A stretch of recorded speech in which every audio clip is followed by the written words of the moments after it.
समप्रभ।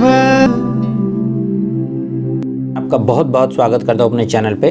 तो आइए इस वीडियो में हम लोग जो चर्चा करने जा रहे हैं वो मैं एक श्रृंखला लेके आ रहा हूँ, जो ये श्रृंखला है कि हमारे जीवन में हमारे आसपास के एनवायरनमेंट का बहुत महत्व होता है, जिसे हम लोग वास्तु भी कहते हैं। और मैं एक वास्तुशास्त्री भी हूँ, तो लोग वास्तु भी मुझसे अपने घर का कंसल्ट करवाते हैं। तो उन सब में बहुत ऐसी चीज़ें होती है जो हम लोग चेंज नहीं कर सकते, परंतु जैसा कि मैंने पहले भी अपने कई वीडियो में बताया है कि पूरा ब्रह्मांड एक दूसरे से कहीं ना कहीं कनेक्टेड है, और इसी तरह नवग्रह भी कनेक्टेड है। तो हमारे शास्त्रों में हर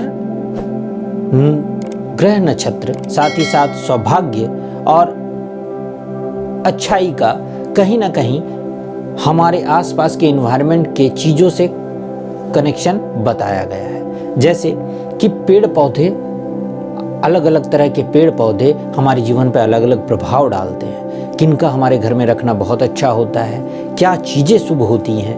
उसी तरह कुछ जो पशु पक्षी होते हैं, जो पालतू जानवर होते हैं, उनका अलग इफेक्ट होता है। साथ ही जो पक्षी होते हैं, वो अलग अलग तरह के पक्षियों को पालना या उनका हमारे घर के आसपास रहने का भी अलग अलग महत्व होता है। तो इस श्रृंखला को मैं लेके आऊँगा, एक एक करके लाऊंगा, क्योंकि ये बड़ा एक चर्चा का विषय है, जहाँ पर शायद मुझे आपके सामने क्लियर करते करते 8-10 वीडियो लग जाएं। तो श्रृंखला को आज स्टार्ट मैं कर रहा हूँ तुलसी के पौधे से, क्योंकि तुलसी के पौधे से हर कोई परिचित है, लेकिन इनका महत्व यदि आप जान जाएं तो ये बहुत ही आपके लिए लाभकारी है। पहले के टाइम में आप याद करें, आपके माता पिता या आपके दादा दादी, हमेशा हम लोगों के आंगन में एक तुलसी का पौधा अवश्य होता था, जिसकी नियमित रूप से पूजन होती थी। ये इसलिए था कि वो उनका महत्व हमारे जीवन में होता है। विष्णु भगवान, जो कि इस संसार को चलाने वाले हैं, जिनकी कृपा से पूरा विश्व चलता है, उनको तुलसी अति प्रिय है और उनका घर में होना बहुत शुभ होता है।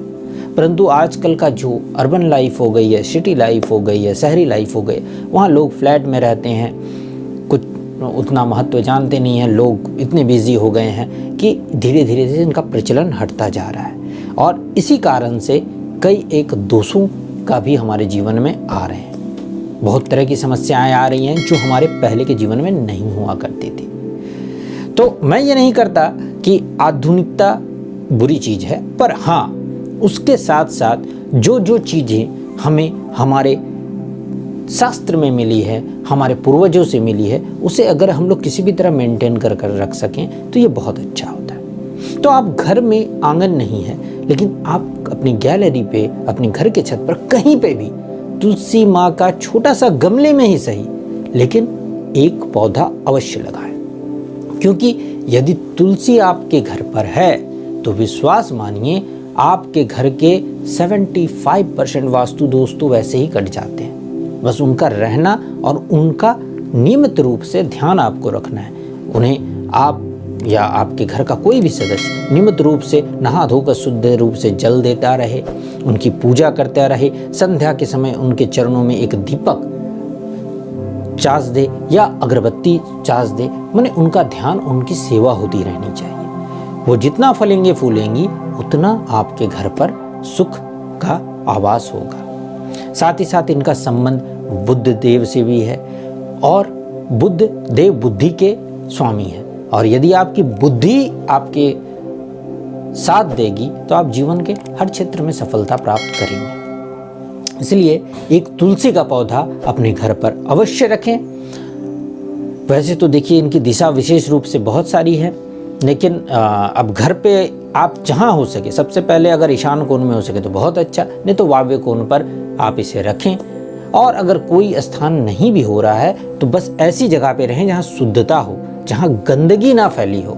और ऐसा नहीं कि कहीं पे गंदगी है साइड में और उधर ही आपने रख दिया, या फिर ऐसा है कि बगल में उधर टॉयलेट है और उसके थोड़ा सा आगे जाके रख दिया, ऐसा नहीं। आपके घर का जो शुद्ध स्थान हो उस जगह का चयन कर कर आप रखें और उनकी नियमित रूप से सेवा करें। ये बहुत लाभकारी है। और यदि हो सके तो एकादशी और पूर्णिमा के दिन लक्ष्मी नारायण भगवान के चरणों में तुलसी के पल्लव अर्पित किया करें।